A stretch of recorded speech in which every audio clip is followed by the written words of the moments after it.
Peggy 18. Hi guys, welcome to a playthrough of the Streets of Hope level from Hitman Absolution.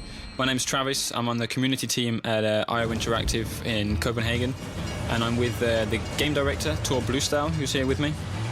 Hey, and hope you'll enjoy this speedy playthrough of this very large level from Hitman Absolution. Yeah, we're going to play through it in 17 minutes. It's a bit of an expert playthrough. You have to know your way around the Streets of Hope to be able to pull it off to this level of accuracy and efficiency.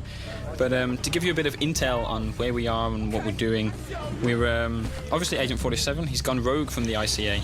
He's on the trail of a girl called Victoria. The lead that he's got to get to this point is he's following a guy called Lenny the Limp Dexter. He's the son of Blake Dexter, the benefactor of this town, so he's a pretty important character in the game. Lenny knows about the whereabouts of Victoria, and he's also told his gang, he's with the Cougar gang, his little posse that he rolls with, you could say. So we need to take those 5 guys out, we need to get to Lenny, we need to kidnap him, all within this one level, so there's a lot happening here. Yeah, it's a pretty huge environment, and it's all pretty kind of free roaming. You can kind of go around and scope out the situations, find different elements that you can use to your advantage. There's a lot of kind of improvised weapons around. There's a lot of different disguises, and there's to every single hit within this level there's a large amount of entry points to it. So here we're homing in on our first target, which is the leader of the gang. We've kicked off already. We've had a scope of the land. We know a little bit about Hope so far. Our first target is going into the convenience store here, so we're going to follow him in the back entrance and see how we get on. Yeah, so as this is a more, you can say it's a large part of this is a large level within the game, and as you can kind of walk around freely, also everything you do they will kind of cascade out if you're kind of causing trouble here. I mean, theoretically you could take down your target straight away here and kill his girlfriend in the same time, but you will have to deal with the consequences of that, and if anyone here shouting or gunshots, they will come running and try to find out what it is. So rather than take him down here, we'll wait for him to go upstairs, use a distraction here to get past his girlfriend. So the most immediate thing that we can see is a radio. So we've triggered the radio on, which of course the clerk here is going to be thinking, well, why is there a radio playing? She's trying to see who it is, and we've managed to get away and kind of sneak past her now. As she's confused or looking at the radio, we're in the trespassing zone here, so we need to be careful not to be seen. Yeah, so if you're trespassing within the game, it doesn't mean that you're instantly dead if you're found. It means that you will be kind of escorted out of the premises. But of course now, since this is one of the targets, he's standing in front of some very compromising evidence of this Cougar gang trying to kidnap this girl Victoria and sell her off to an arms company, then you will probably be killed on sight here if seen by this guy. Yeah, he'd definitely react if he sees you, so we need to sneak up behind him. We're going to take him down with the fibre wire silently, so nobody hears us, and we've got objective complete. We need to dump the body, because his girlfriend will probably be coming up to see where he is pretty soon. Yeah, so hiding evidence or hiding bodies as part of that is, of course, it's good for kind of erasing your tracks, and it's all kind of tracked in our score. Everything that you do is logged, and you kind of get a positive or negative score based on how you're playing and using the different features of the game.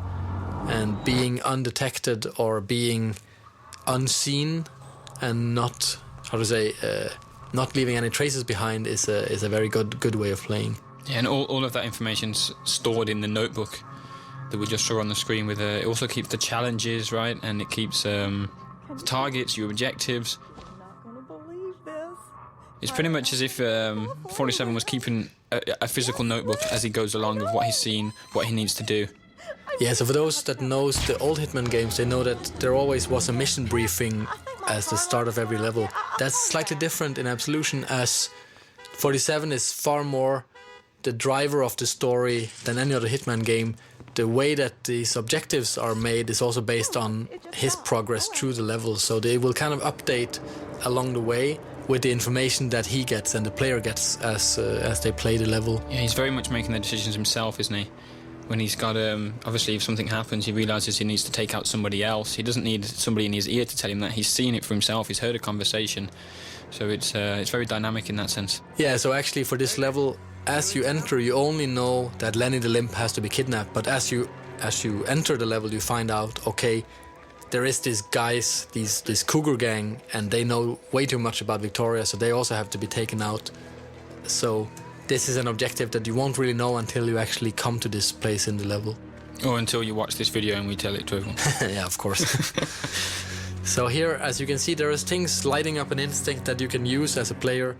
Some of them are hiding places, other things are objects that can be used to cause an accident.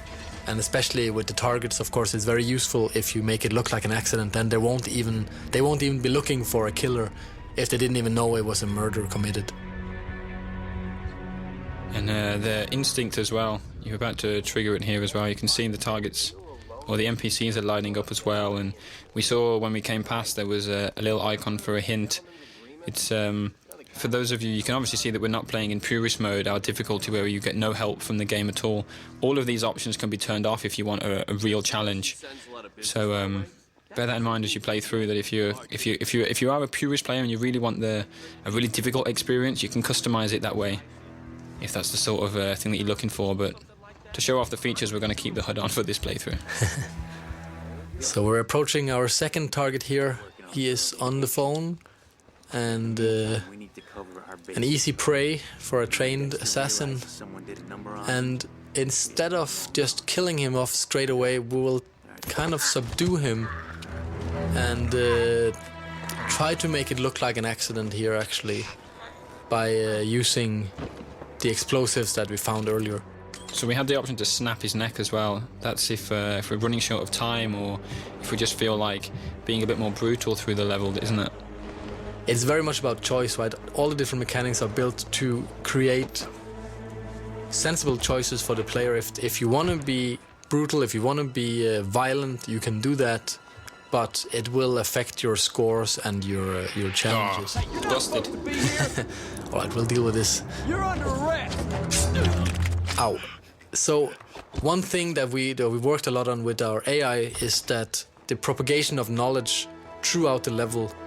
That this guy, we took care of him really fast, so it meant that anything he had to say to his friends on the radio, he didn't get the time to say anything at all.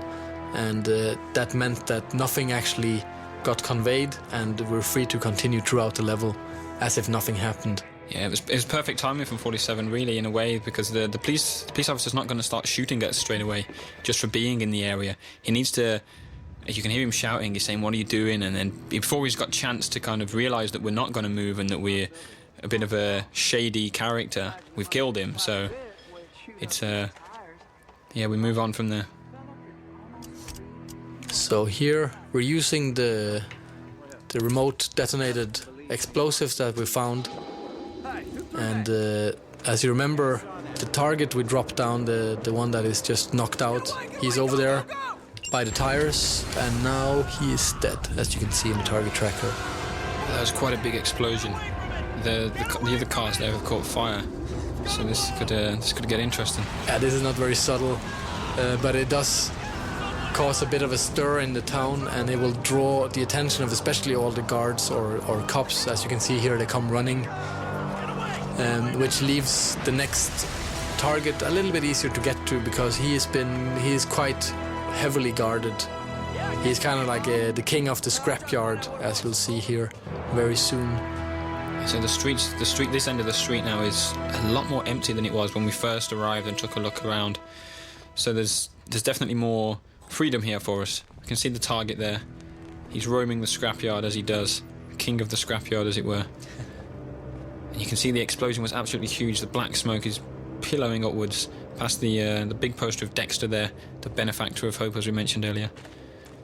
But we now need to head into the scrapyard. You can still see the target just on the screen there. We've got a sign, "Warning, keep out dogs," so we should be careful. Yeah, dogs are also a feature of the game. They will alert nearby NPCs, as we see here. We're trying to sneak up on one, and obviously we're not allowed to be here. Even if we had a disguise on, this dog would bark on us. And so we've grabbed the dog bone. We think that he might have been barking for that, or he's noted us. He might be just want to get a chew on the bone, but the barking has actually alerted an NPC. This mechanic here who's come across, so we need to be careful. Yeah, so this poor guy doesn't know what'll hit him. You should always check what's behind you. The dog's stunned. Yeah, so as we're trespassing here in the scrapyard, this mechanic comes in pretty handy, as we can take his disguise and move around a lot more freely in this area. We don't have to kind of sneak around, because now, as long as we don't get close to the other NPCs, we're actually allowed to be here. Yeah, and we're going to shove him in the closet, keep him out of sight. There's no evidence that he was ever here. We've got our disguise.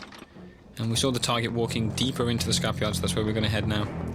Yeah, so now dressed as a mechanic, it's...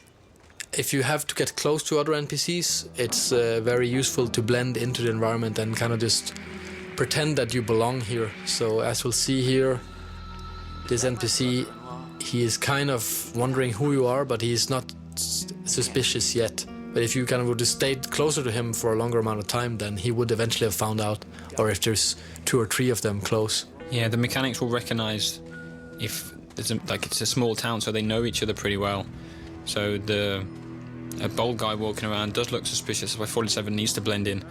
But of course the police officer, he's not so familiar with the mechanics, so he's not going to bust you. But we're thinking about taking him out with the crowbar here, but thought better of it. Yeah, I think if you pick up that crowbar, he will kind of get a little bit suspicious about you, so it's better to let it be. So here the target's been dealing with some dirty cops, and he's heading off into this tiny garage over here. I think he is the guy who is in charge of the cars for the gang. So they're kind of preparing this kidnapping of Victoria, and he is preparing the car here. And that's an accident waiting to happen, as you can see in Instinct here. It's a good choice of words. Yeah, accident kills are a very big feature in Absolution, and there's a large number of ways of taking down every single target in the game. And this is where the team has really went to town on coming up with inventive ways of killing targets that are kind of localized to each area. So naturally here in a garage, what better to use than a car lift? Who's screwing about? Okay, all right. Who's making the racket? So it's the 3rd target down. The target tracker resembles that. We've got three targets down, a really high score. The police are on the way in to see what's happened. You can hear the mechanics. We're a bit worried about this guy who's just been crushed, but we're clear. We're away. It's got warning attack dogs again, so we have to be careful about that. We're now in the cougar's nest. This is like the main hangout area for the cougars. They're there hosting a bit of a party for Lenny. But they're having a barbecue, and you might see the lighter fuel there, which could be an option. Barbecues and lighter fuel tend to go pretty well together when Agent 47's around. And we can also see the policeman down there. He's allowed to be in this area. We're not, as a mechanic. It's a bit of a private area, so we're going to try and take his disguise and see if we can get closer to our target. Yes, usually these kind of isolated characters are pretty useful for us, as they provide disguises and weapons and so on. We've just got an improvised weapon there, a bottle. Smash this round the guy's head. Smash. He's down. Disguise is ready to get picked up. And 47 needs to choose a weapon here. Yeah, so what else to use than an axe rather than a tomahawk? And we can see why why the police officer was so distracted there. That was a really perverted guy. And now we have his clothes on. Awesome. So dressed as a police officer, we're allowed to get closer to these guys up here. And basically we only have one of these as a target, the one in the middle. Yeah, Mason. And everyone else, unfortunately, will be collateral in this point shooting, which is one of our new features in the game, allows us to kind of slow down time to a minimum, and using our instinct powers, take them down instantly. And as you can see, they're trying to pull their guns to fight back, but as they're taken down too quickly for that, the whole thing goes down without anyone making a sound, as we also use silenced guns for this. Yeah, we've also used all of our instinct though. It's very expensive to use point shooting, especially on so many characters all at one time. So there's a lot of strategy involved in when you should use your point shooting. You can't just walk up to any character and shoot them and do it instantly. You have to make sure you do it at the right time, otherwise you run out of instinct completely. But there's the other target's come out here. He's come to investigate, probably come back to the barbecue, and he's stunned by the dead bodies. Ow, poor old guy. 47's just killed the barber. Yeah, that's sad, but it's for the greater good. We need a new disguise here, because now there's a lot of police officers in the building here. So using the barber, which is freely allowed to walk around here, it's a pretty powerful disguise, and as you can see, there's lots of characters here, so trying to go in here guns blazing would be pretty dangerous and difficult. There is a lot of NPCs here. You can also see there's a guy a little bit further ahead getting his pistol ready, so he's prepared for a shootout. But it would be a bit of a mistake to pull your guns out here. Sneaking through as the barber is probably the best way through. Towards Lenny, who you can see down there. Instinct lights up in blue, not red because he's not a target. We need to kidnap him. And we make our way down. Yeah, so basically now there's this one police officer standing between us and Lenny at the moment, so we will just quickly deal with him. Quickly deal with him by putting a pair of scissors in his neck. Well, yeah. Deal with him in 47's trademark way. Yeah, you could have subdued him, right? Poor guy. And now we have Lenny all to ourselves, and he's kind of just sitting there lying about his antics in Chicago, so he's kind of an easy prey. It's almost too easy. Yeah. You're not the talkative type, huh? You know your place. Well, I like that in the barber.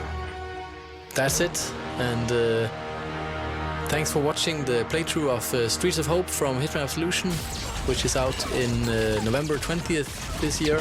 Thanks for taking the time to listen, and of course watch.